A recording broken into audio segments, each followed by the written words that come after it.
요한복음 3장 36절입니다. 6장 36절입니다. 그러나 내가 너희에게 이르기를 너희는 나를 보고도 믿지 아니하는도다 하였느니라. 아멘. 나를 믿으라는 예수님의 말씀에 예수님을 따라온 무리는 계속 딴 이야기를 했습니다. 뭐 증거 달라 이런 이야기, 떡 달라 이런 이야기 했습니다.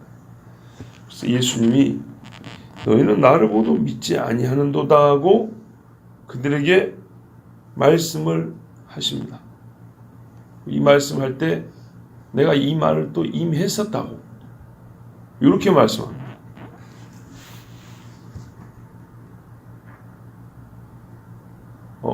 갑자기 멍해진 느낌인데요. 계속 안 믿고 믿을 증거를 달라 하니까 우리가 생각해 보세요. 나는 믿으라니까 자꾸 그러니까 안 믿는다 그러니까 너희는 나를 보고도 안 믿는다고 내가 진작에 그렇게 말을 했지 이렇게 말씀한다고요. 지금 이 말도 안 믿는다는 얘기고 안 믿는 것을 너희가 그걸 안 믿는 사람들이라고 전에도 말했다 그 말입니다.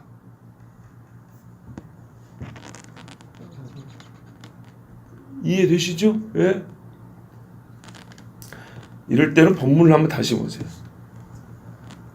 35절에 예수님이 내가 하늘에서 내린 떡이다 이렇게 말씀을 했단 말이에요. 그러면서 나에게 와라 나를 믿어라 이렇게 말씀했단 말이에요. 그리고 그러나 그죠? 그럼 안 온다는 얘기죠.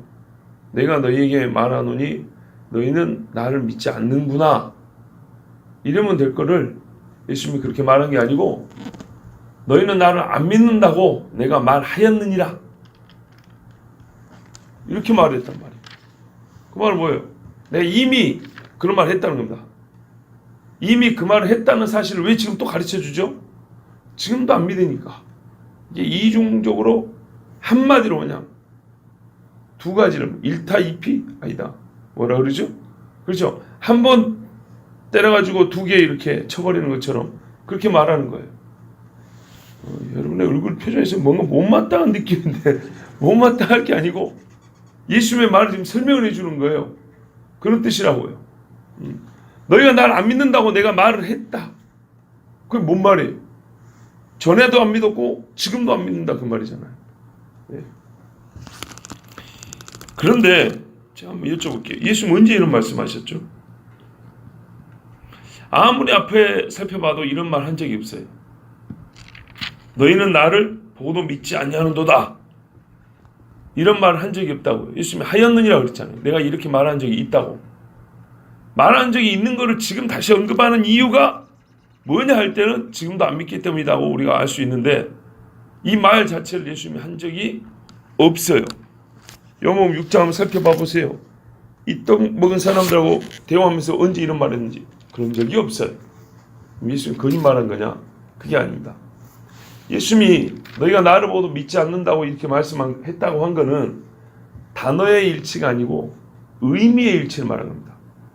이런 뜻으로 내가 말한 적이 있다 이 말입니다. 꼭 너희는 나를 안 믿지 이렇게 말 안 했지만 다른 표현을 했지만 실제로는 너희가 나를 안 믿는다라는 뜻을 담은 얘기를 했다 그 말입니다. 언제 그런 말씀 있죠? 아까 읽은 그 앞에 말씀입니다. 그게 뭐냐면 만나에 대해서 잘못된 이해를 갖고 있는 것을 바로잡아 주시면서 뭐라 하냐면 내게 오는 자 나를 믿는 자 하면서 35절에 그렇게 말씀했지요. 그 말을 한 이유는 너희는 나에게 오지 않는 자요 믿지 않는 자라고 지금 말씀하는 거잖아요. 그렇죠?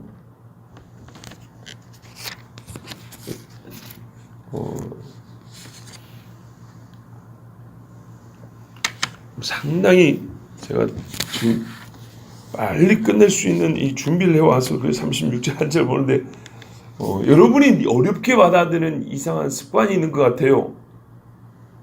제가 보기에는. 왜냐하면 이게 무지하게 쉬운 말이란 말입니다.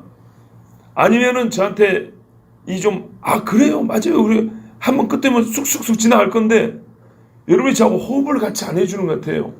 제 말을 들어보십시오. 이게 어려운 말인가? 봐보세요. 저를 봐보세요. 애가 엄마 말을 안 들어요.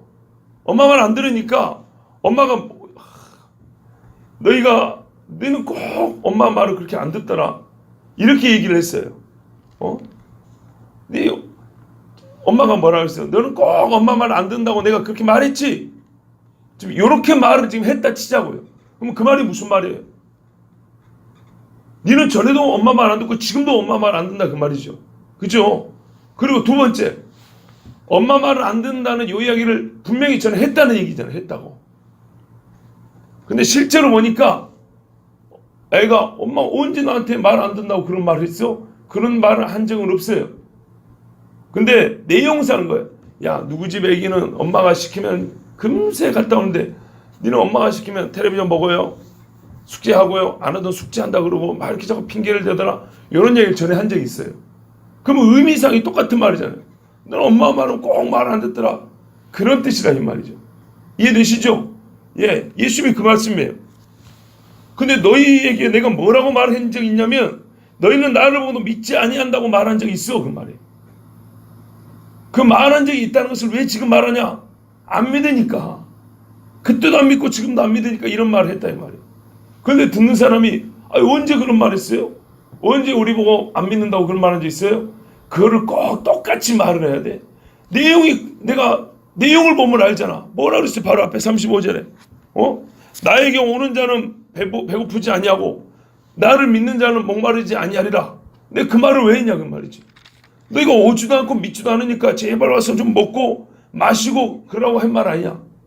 그 말이고 너희가 안 믿는다는 얘기 아니냐. 그걸 어린애처럼 그 단어를 똑같이 말해야 그게 같은 뜻이야. 이제 충분히 이해되시죠? 예, 그 말씀입니다. 자, 이렇게 얘기를 했어요. 의미로 보면은 이 사람들은 예수님이 너희는 나를 정말 안 믿는구나 라고 말한 적이 있다는 것을 부인할 수가 없어요. 예수님의 말씀에 지금 요지를 가만 보면 계속 안 믿는다는 걸 지적하면서 좀 믿으라고 말씀하는 중이란 말이죠. 자, 여기서 우리가 그걸 깨달을 수 있어요. 예수님을 이렇게 반복하여 안 믿는다는 것을 지적한 이 이야기를 통해서 우리가 진짜 중요한 걸 깨달을 수 있어요. 인간의 상태입니다. 영적인 무능입니다. 영적인 무능력함에 대해서 뼈저리게 깨닫는 바가 있어야 됩니다. 특별히 예수님 말씀 보세요. 36절에 나를 보고도를 주목하십시오. 병드는 자를 고치는 것을 봤어요. 오병이의 기적을 행하는 것도 봤어요. 근데 예수님이 지금 말씀하시는 핵심은 이러한 일을 본 것이 아니라 이러한 일을 하는 예수를 본 정도가 아니라 예수가 누군지 그 정체를 봤어요. 너희는 그러한 일, 중풍병자가 벌떡 일하는 것을 봤어. 그 정도 얘기하는 게 아니에요. 중풍병자를 일으키는 뭐 능력이 있는 사람이더라고 예수가. 이 정도를 본 게 아니에요. 그걸 보는 딱 순간 이게 뭐야? 이게 사람이 할 수 있는 일이야? 도대체 이 사람은 누구예요? 도대체? 이 사람 이거 하나님인가 보다. 이 사람은 하나님의 사람의 하나님인가 보다. 이렇게 그 정체를 봤다는 얘기예요. 예수님 말씀 그 정도로 해서 오병이를 맛봤으면 이거는 모세가 감히 비교 안 되는, 이건 하나님이 아니셔서 할 수 없는 일이다. 이분은 하나님인가 보다라고 깨달을 수 있는 그분 정체를 봤다 그런 말이에요. 보고도 안 믿었다는 얘기예요. 그럼에도 불구하고 쫓아왔답니다. 쫓아왔는데 어떻게 해요?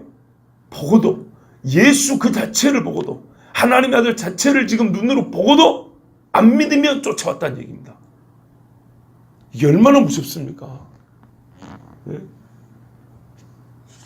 사람들이 이 영화를 좀 본 사람들이 참 명작이라고 하는 그쪽 장르에서는 명작하는 것 중에 어떤 류의 영화가 하나 있냐면 귀신이에요. 영화니까 그런 줄 알고 들으세요. 귀신인데 지가 죽은지를 몰라요. 그래서 사람인 줄 알아요. 그래서 자기의 삶을 이상하게 느껴요. 관객들도 전부 다 그러게 왜 저러지 막 이랬어요. 근데 어느 날 자기가 귀신인 걸 깨달아요. 사람인 줄 알았는데 귀신인 걸 깨달아요. 얼마나 무섭겠어요. 본인 자신이 얼마나 섬찟하고 보는 사람들은 진짜 기겁을 해버리죠. 그 말이에요.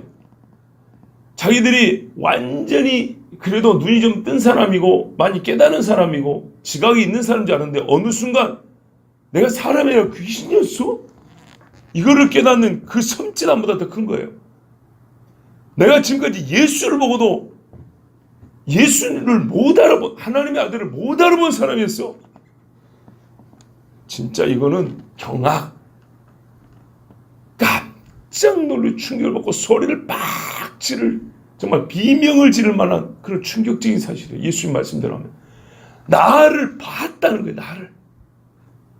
하나님의 아들 그 자체를 봤다는 거예요. 근데 못 믿어요. 못 믿는데 뭐라고요? 쫓아와요. 배를 타고 쫓아오고 저 광야로 쫓아오고 산으로 쫓아오고 막 따라다녀요. 얼마나 무섭습니까? 도대체 어떤 사람이 2000년 전에 하루 벌어 하루 먹는 이 정말 어려운 삶을 살면서도 세상에 어린애와 아주머니들까지 다 해가지고 예수를 따라갈 수 있단 말입니까? 그런데 어떻게 해요? 믿지 않아요. 믿지 않다는 것을 모르면서 따라다니는. 여러분 무섭지 않습니까? 이게 사람이 뭐냐면 이게 바로 타락한 영적으로 무감각한 인간의 상태를 말하는 거예요. 다시 보고도를 한번 생각해 주십시오.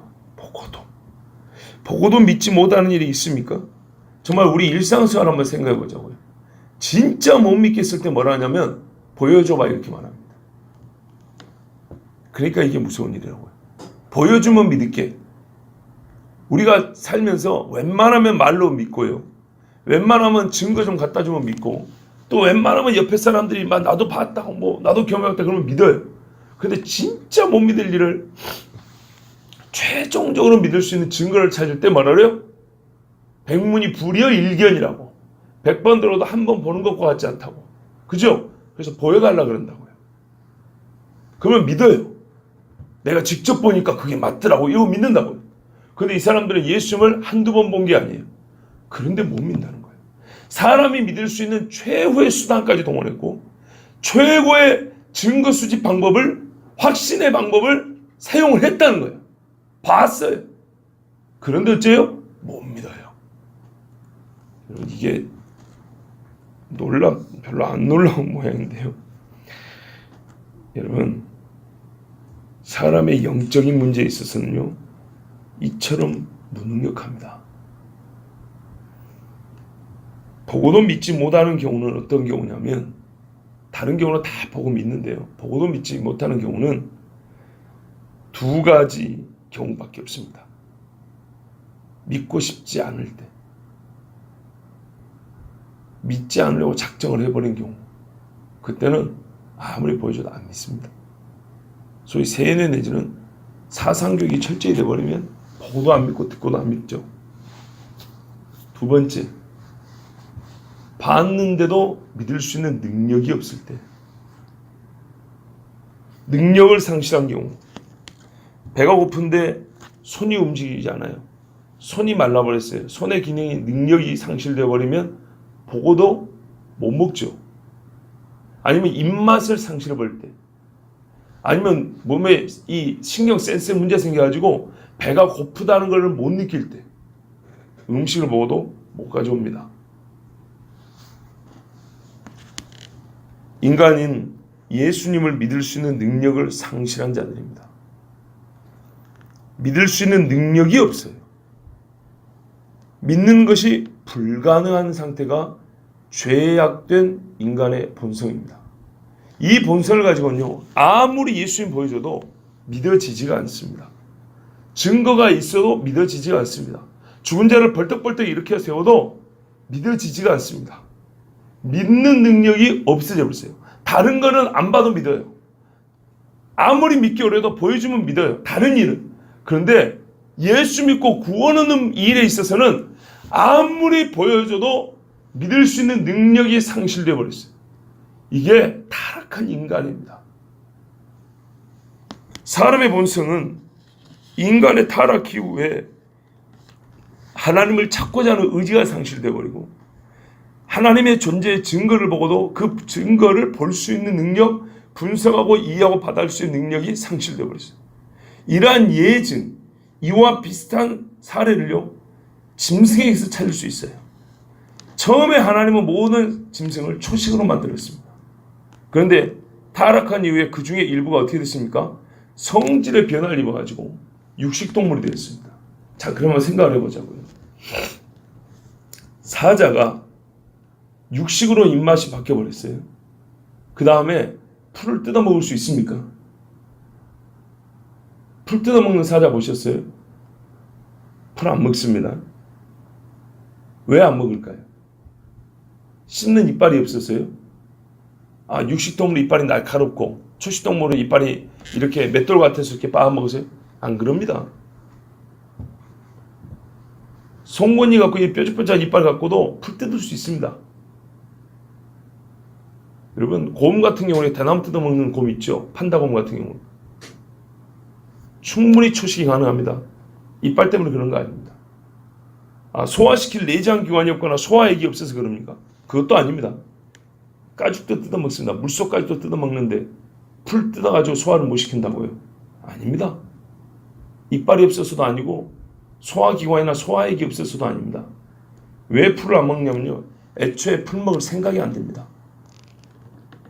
정 배가 고프면 풀 뜯어 먹으면 살거든요. 그런데요, 육식으로 성질이 변해버린 사자에게는 풀 뜯어 먹을 생각이 안 됩니다. 고기가 주어질 때까지 기다리다가 찾다가 없으면 결국에는 굶어 죽어버립니다. 그렇지 않습니까? 육식동물은 봐보세요. 풀이 아무리 막아도 먹을 생각조차 하지 않습니다.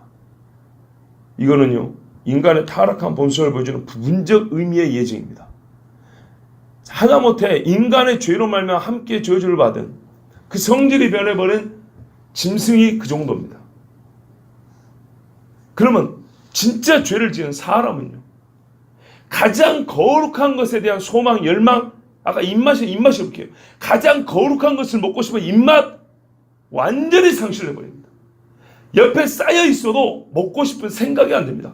교회가 100m 안에 100개가 있어도 그 가운데 사는 사람이랄지라도 절대로 교회 안 갑니다. 거꾸로 주변에 사방에 절이 2개만 있어도 사람은 절에는 한번 기웃거립니다.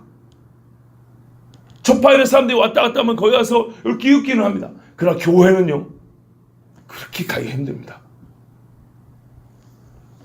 우리가 우리의 죄악된 본성 아니까 너무 우리가 이게 단순하게 생각하고 우습게 하는데 그렇지 않아요.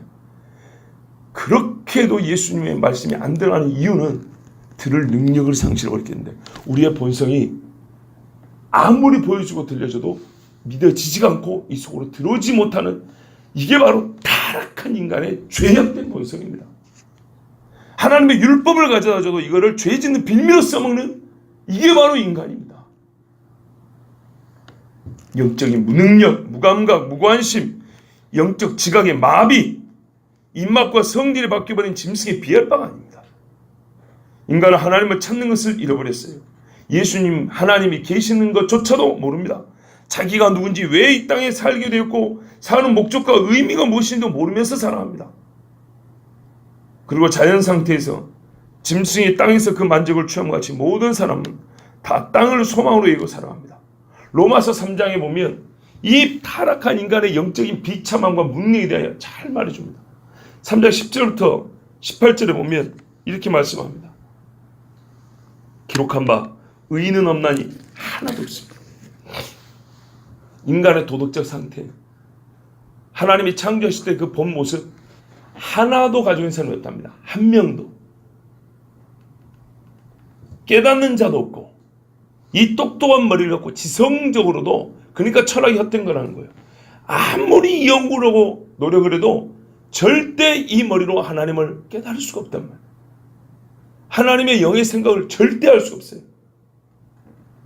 하나님을 찾는 자도 없고, 찾는다는 의지인데, 의지적으로 하나님을 원하는, 하나님을 찾고자 하는 이 마음의 발동이 일어나는 사람은 한 명도 없답니다. 성경의 선언입니다. 이게 인간의 무능력입니다.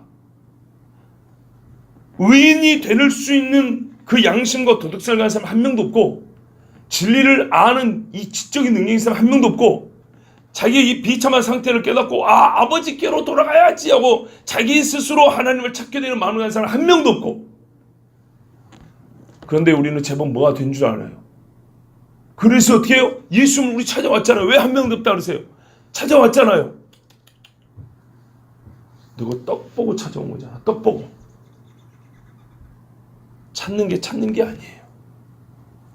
그래서 뭐라 합니까? 다 치우쳐 한 가지로 무익하게 되고, 자기 영생과는, 영혼의 구원과는 상관없는 다 무익한, 다 치우쳐 한 가지로 무익하게 되고, 선을 행하는 자는 없나니 하나도 없도다. 그러면 도대체 우리는 어떤 상태입니까? 했더니 이런 것이 없고 이런 일에 무능력한 상태는 도대체 어떤 상태입니까? 인간은 너희의 상태, 저희 목구멍은 열린 무덤이요, 너희는 입만 열면 무덤에 시체 썩는 냄새가 나. 시체를 담아놓으면 딱 좋을 관짝 같고 공동묘지 같은 게 너희 목구멍이야. 시체 묻으려고 파놓은 딴 거 같은 게 너희 목구멍이라고. 그 혀로는 속임을 베풀며, 너희는 살면서 보면 진짜 원하는 가짜를 말하는 경우가 훨씬 많아. 차라리 거짓말 중에서 바른 말을 찾아내는 게 빠르지, 바른 말 중에서 거짓말을 찾아내기는 진짜 어려워. 거짓말을 한두 가지를 해야지. 그 입술은 독사의 독이 있고 너희 말 듣고는 다 죽는다. 독즙을 마신 것처럼. 그 입에는 저주와 악독이 가득하고 그 말은 피 흐르는데 빠른지라. 파멸과 고생이 그 길에 있어. 이것이 뭐예요? 의인이 아닌, 깨닫지도 못한 하나님을 찾지 않는 사람들이 갖고 있는 겁니다. 더하여 평강의 길을 알지 못하였고 저희 눈앞에 하나님을 두려움이 없느니라 함과 같으냐. 기록한 바 그랬죠. 이 구약이 이렇게 기록되어 있습니다. 그리고 신약에 지금 똑같이 말합니다. 그러니까요, 시간이 아무리 지나도 인생은 똑같은 상태입니다. 옛적에도 하나님의 선지자를 통해서 이렇게 말씀하셨고, 다시 신약에서 바울 사도를 통하여 똑같이 그렇게 말씀한 겁니다. 그래서 우리에게 뭐가 필요해요? 복음이 필요한 거예요. 근데 이 복음이 이런 상태인데 받아들여질까요? 안 받아들여지죠. 절대로 안 받아들여집니다. 그래서 어떻게 가능합니까? 이게 어떻게 받아들여집니까? 성령이 오셔서 그 마음을 여시고 마음을 녹이실 때 가능한 겁니다. 그러니까 이런 것을 깨닫고 아는 마음조차도 우리는 어떻게 해요? 하나님의 은혜로 성령의 역사에 줘야 이게 가능하다는 얘기입니다. 여러분, 없는 것이 무엇이고 있는 것이 무엇인지 따져보십시오. 진짜 로마서 3장 10절에서 18절까지 보시고, 이게 인간입니다. 세상 그 누구도 가르쳐주지 않는 최상의 인간론입니다. 이게 인간이에요.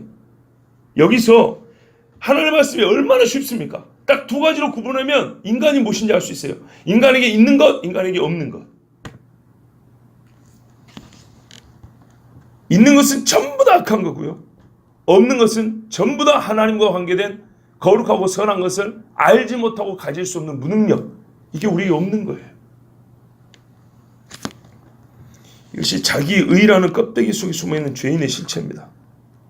세상 사람들 전부 다 내가 뭔 죄인이다 이래요.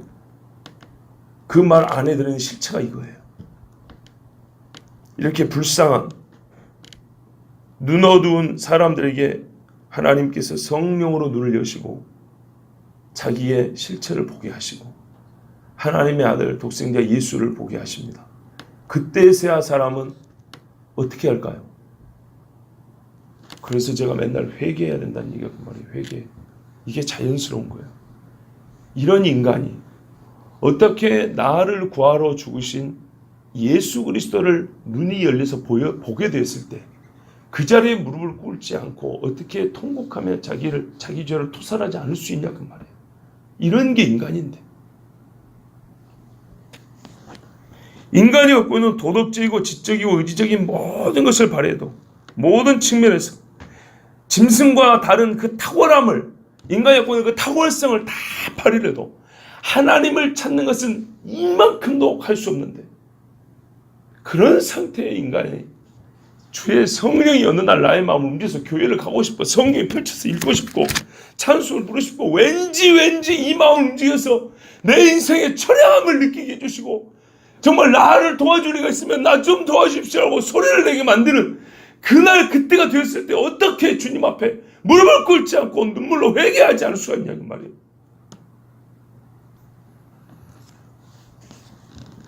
아버지께서 내게 주시는 자는 다 내게로 올 것이요. 37절이죠.